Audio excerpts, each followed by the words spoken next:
Thanks for having me. I was intrigued by Representative O'Neill's talk. I can't wait to get home and tell my wife Jenny that she's in a suspect category. It's going to help me in a lot of arguments around the house.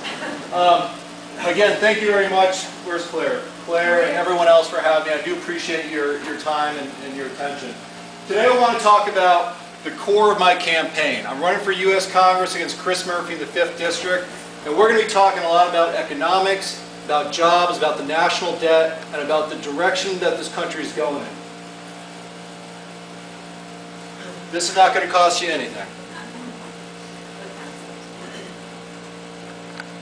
Very briefly about myself. I grew up in the district in Farmington. I now live in Plainville. I grew up the oldest of 9 children. Both my parents worked. My mom was a nurse. My father worked for the city. I'm an Afghanistan veteran from '07. I came back and worked for Jody Rell and her administration.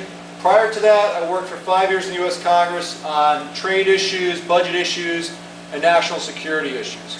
So, just to tell you right off the bat, what's going on in Congress is just as screwy to the people that are working there now as it does seem to you up here. We're hearing a lot about $1 trillion. $1 trillion here, $1 trillion there. We didn't used to hear about $1 trillion. We used to talk about billions of dollars when we talked about the U.S. budget. And all of a sudden now, it's trillions. But what does it really mean? You know, has anyone actually stopped and said, what is $1 trillion? And some people have tried to explain it, but I find the pictorial way is the best here. So there's a $100 bill. That's the, maybe you keep that in your breast pocket there, $10,000. A little pile of $100 bills there. That's $1 million. So in a movie, you know, you've got the guy with a briefcase who opens it up and there's $1 million bucks. That's it. There's $100 million on a pallet. Now there's $1 billion. That could probably fit into your garage. $1 billion. $1 trillion.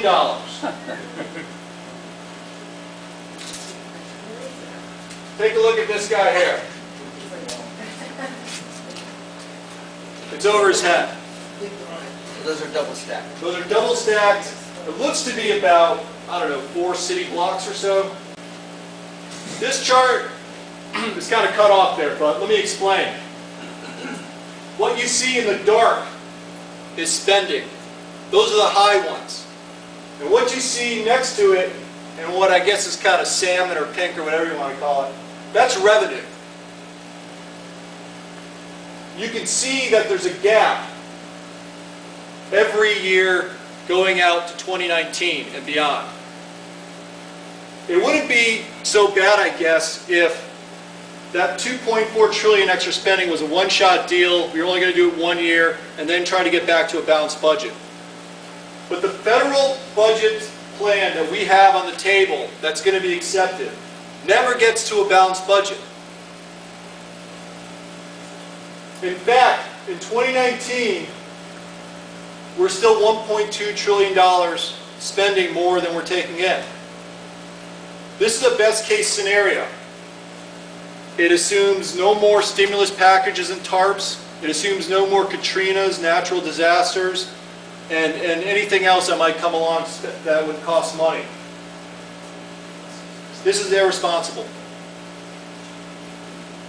And as you might guess, if you're going to spend $1 trillion more every year that you take in, then you're going to spend more than you take in by $1 trillion, it's going to add up.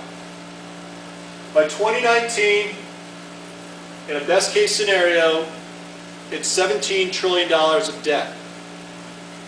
Let me just add an asterisk here. As if that wasn't enough, the government's already borrowed $4 trillion from Social Security. So the debt will actually be $21 trillion. The last time we had this kind of debt as a percentage of our economy was right after World War II. Someone's going to have to pay this, and I think you all know that's going to be the taxpayers who are paying it, and that's you all. You may remember this guy on TV from a few weeks back or a couple months back. He was President Obama's first choice for Commerce Secretary. Really plain-spoken guy, not one to exaggerate. New Hampshire guy, fellow New Englander. He runs the Senate, or he's the lead Republican on the Senate Budget Committee. And that's what he says. And I agree. It's unsustainable. You can't spend like this forever. So as Republicans going into this election, and these local elections are critical, and also going in 2010 elections, it's not enough for us to show that there's a problem, because we know there's a problem, but if we just say there is one, they'll ignore us and say, well, it's just Republicans saying that there's a problem, but they haven't offered a solution. Well, I think there's a solution. That's private sector job creation. And I'll just go through quickly 7 points. And I'm happy to talk about it more later. But the first thing is we've got to reduce government spending, because before we do that, everything else is going to be focused on paying that debt. And we all know this is going to lead to higher taxes, so I'll get to that in a minute. But we need to encourage exports at home. We need to start making things again and sending them overseas. We've got a $1.5 trillion trade imbalance. That's killing us.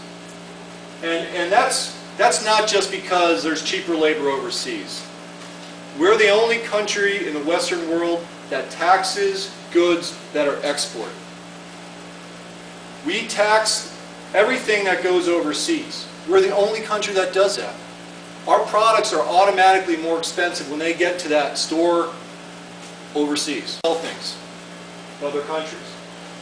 And that gets to my third point. Trade barriers. We're practicing free trade. Very few other countries are. And we need our representatives down there to hold the feet to the fire of our trading partners when they throw up barriers to U.S. products. And they are doing that all over the world. 4, this is a no-brainer. If we raise taxes, we're not creating jobs. We know that. It's intuitive, it's proven. And we shouldn't be punishing the job creators. When we talk about slapping huge taxes on people that make over $100,000 a year or $200,000 a year, a lot of those people are small business owners. And small businesses are responsible for 80% of new jobs in the United States.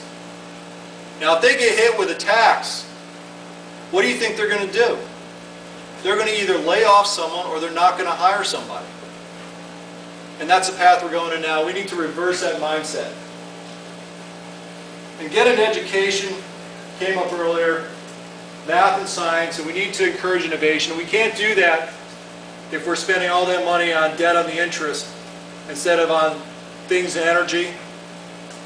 Getting the country to have an all-of-the-above energy policy where we're using all sources of energy. Sir? Question. The CO2, they determined it was a pollutant. Okay, so the EPA determined it was a pollutant. From what I read, the tax on the emitters of the CO2 is going to be so overwhelming that it probably causes a 4 or 5% boost in inflation. How can you get that resolved? Well, you're right. If that cap and trade program is instituted, it's going to cost every American household between $3,000 and $3,300 more per year in electricity. That's going to be out there. Chris Murphy is on the Energy Committee. He has told his supporters that he wants to see that bill come to the floor this year, in the next couple months. It's in the newspapers.